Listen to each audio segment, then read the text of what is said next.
literally shine, Wild Pack. It's Bernadette, and I'm here with your pick a card tarot reading for Monday, May 24th. I cannot wait to give you all this message today because the synchronicity in it is crazy. So, if you're new here, welcome. Welcome to the Mayhem. You have joined the most metaphysically mad channel on the internet. And I do hope you join, subscribe, hit that ringy dingy bell, and get your notifications. That's the word. And for all of you that have been with me a while or a long time, forever and ever, I love you very much and thank you. If you want to discuss anything, if you've got any questions for me, that kind of thing, please get on over to my forums. They're my personal forums. As of today, they are wildpackwisdom.com/forums. And all you have to do, if you've already got that bookmarked in your phone or your computer or whatever, just change the bookmark. Nothing else has changed. All your login, everything is still the same. And so there you go. Okay, so dig this, y'all. Okay, so yesterday, on Sunday, the reading was about the devil, right? And letting whatever is causing you a kerfuffle, just, put your foot down and stand up for yourself and, just put them in their place. That's really the upshot of yesterday. So today, pufferfish, okay? Blowfish, pufferfish, which is the Nine of Cups, right? Okay. So in the traditional Rider-Waite tarot, you know what? I'm going to be my own bulleted list. I literally am going to go down a bulleted list of the synchronicities and the symbolism and the meaning of, of all of this, because at some point you're like, okay, we got it already. There's like a list that would wrap around my entire house. Okay. So the first thing is I want to say that Mondays are of course ruled by moon energy. And even though it's your root chakra, it's ruled by moon energy. Well, the Nine of Cups, that tarot card, its metaphysical correspondence in numerology is the nines, which Kabbalistically nines are attributed to the moon. And so this is going to be a lot about just feeling the way you feel. But in this particular, for instance, it's going to be, I feel good. Nah, nah, nah, nah, nah, nah, nah. So good because I did a good thing. And you could even crank that tune up and sing it. Now, I highly recommend, if you do that you wear a crown or a tiara of some kind, as I have chosen to wear this morning, because Blowfish, needed to be heard. And the only way that I could be a pufferfish was to have spikes somewhere. And so, I grabbed my amethyst tiara. Can y'all see it? Amethyst tiara. Yep. And lo and behold, doesn't my amethyst tiara also have a moon on it? Okay, synchronicities 1, 2, 3, 4, and 5. All right. So then what we're going to go back to is yesterday. I'm telling y'all this, the animal spirit guides, the animal allies, they must really, really, really want you to get this message, because yesterday was about, taking a stand and even saying to somebody or some situation or even to yourself, take that. And not in a like, way, but more in a very just a solid way. Take that and off you go, right? Or however you want to say it, but you get the difference. Today you'd have to be like that. When the Nine of Cups tarot card, when it shows up right in a reading, it is all about accomplishment and deserving what these great bountiful gifts that are coming in from the universe and from, whatever it is that you believe in. You've earned it, man. You put in the time. You did your thing. You kept the faith. And you just kept going, and you kept going even when others were like, naysaying you kept doing it. And so if part of that is going to be your spirituality. And what that means is, there's a very spiritual dimension to this card, and that is the white garment that shows you, if you look at the traditional card, the Rider-Waite card, you see the garment is white. That means this guy's heart is pure. On the surface, the crossed arms express the pride, like that. But if you look closer, they actually form an infinity symbol. And that means that this is forever. This this thing that you've achieved, or these things that you've achieved. And so it's that what you've gotten materially, all the gifts that have been given to you in this material world, because we are living in a material world. I don't know if you guys, Madonna, she's been preaching that for forever, just so you know, if you hadn't heard yet. God, I don't know why I laugh at my own jokes. Some really are not that funny, but that one tickled me. So this is going to be a call for you to know that what you're being rewarded with, what you are being gifted with, is probably in pretty direct proportion to how you've progressed spiritually. And the reason I say that is it's not about faith, it's not about belief, but what it is about is when you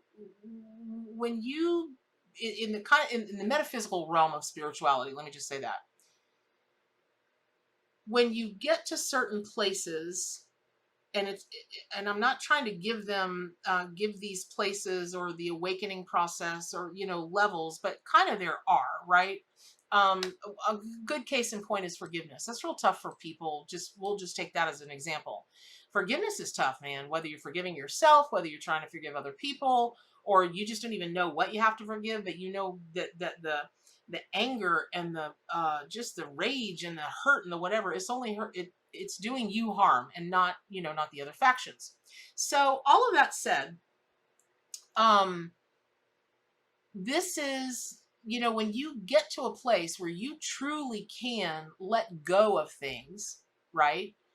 Not because it's sour grapes, not because you should, not for any other reason other than it's just really what you think, it's just really what you feel.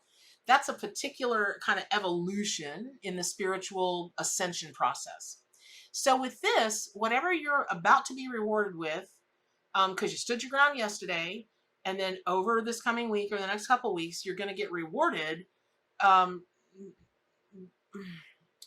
Reward is a little bit, maybe not the word so much as you're going to be in a much better place to receive. And what that is when the blocks are gone, the shame is gone, the hate is gone, the fear is gone, all of those kinds of things.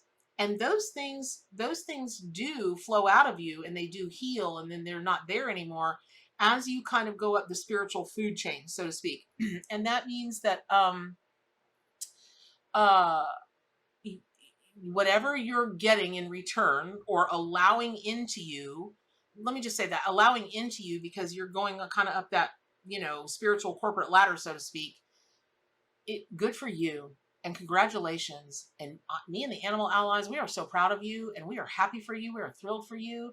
Enjoy every bit of it. And yeah, puff yourself up like a puffer fish, blow up like that. It's awesome. Now, pufferfish are actually the most poisonous, either the most poisonous animal in the world or the most poisonous fish in the world. Let me just double check that. I can never remember this, if it's the most poisonous fish in the sea. Let me just say that. Interestingly, when I sat with this card and the archetype of the Nine of Cups, and then I sat with pufferfish, blowfish, I was told that actually the opposite is true. Not of the pufferfish or the blowfish, but of you, and what being poisonous means for you. What that means is this. They always say that the best revenge is to live your best life. And boy, howdy, is that true. Nothing disturbs, well, all kinds of things disturb people's demons, but, that's one of the, I've got to believe that's one of the top demon disturbing things of all time, is when somebody that wishes you ill will of any kind just watches you be happy and prosperous and healthy in all ways. Ooh, ah. So what you've got to be on the lookout for, and this is when I saw pufferfish go from this big to this big, in my psychic mind, was that whoever this is, that your success and your happiness is literal poison to them. I don't know what they're going to try to do, but just be on the lookout and make sure that you know who it is. And you do not, animals don't just jump on top of things. Like a pufferfish just does not want to blow up into that ball. It's not really good for them, the whole process of it. It's not great. So they do it as a last resort. And I would encourage you to be the pufferfish. Um, maybe in a puff puff passer fish kind of way. So I gotta remember that one. I like that one. So not in that, you know, you're gonna open up a can of whoop ass on them just the minute they say boo, but when it is important, when it's time to draw the line, you don't hesitate to puff up and protect yourself from them. And one of the reasons that pufferfish and other animals, you know, it's like skunks, they don't they don't spray when they don't need to, and it's like baby snakes. They don't let go of their venom before they need to, because and bigger snakes even know more. They don't do that because it takes a while to produce that venom again, and that can be drama. And they don't want to be without their defenses. So you don't want to have to puff up like that just willy-nilly, but be very vigilant and maybe just kind of swim away from the situation. Now, pufferfish are not very good swimmers. They really are not. But that does not mean that you can't be in your own way. And again, remember, just don't puff up and put those quills out, those spikes out until you have no other choice. So just one other thing very quickly about pufferfish, which is there is a breed of them, a kind of them. It's the Torqueginger albalama lama lama kadingity ding dong. I can't pronounce it, y'all. But I'd seen the video. Oh my God, I must have watched this video 1,000 times when it first came out. And I've watched it sporadically between them. But there's a video on YouTube. I'll plop the link down in the comments below. And it watches a pufferfish make these intricate, beautiful mandalas. I call them mandalas. You know, the news media calls them crop circles because that's a great headline. You know, pufferfish, you know, make crop circles underwater. That is a fantastic headline. And I don't know that anyone knows why they do that. I did look. I couldn't find anything. So if y'all happen to know why that one breed of pufferfish does that, let me know. But what that means is this.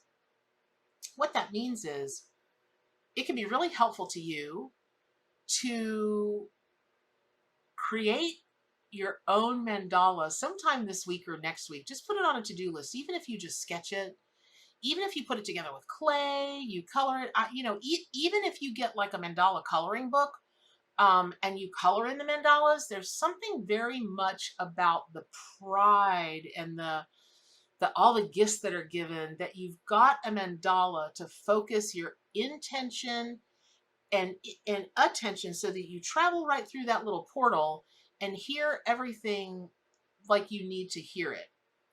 If that makes sense. I certainly hope it does, because when I tell you, I was like, I had to take a deep breath. I felt like I was holding my breath underwater when the whole mandala thing because it's been a while since I've seen that video, but man, when it popped into my mind's eye, I was like, oh my gosh.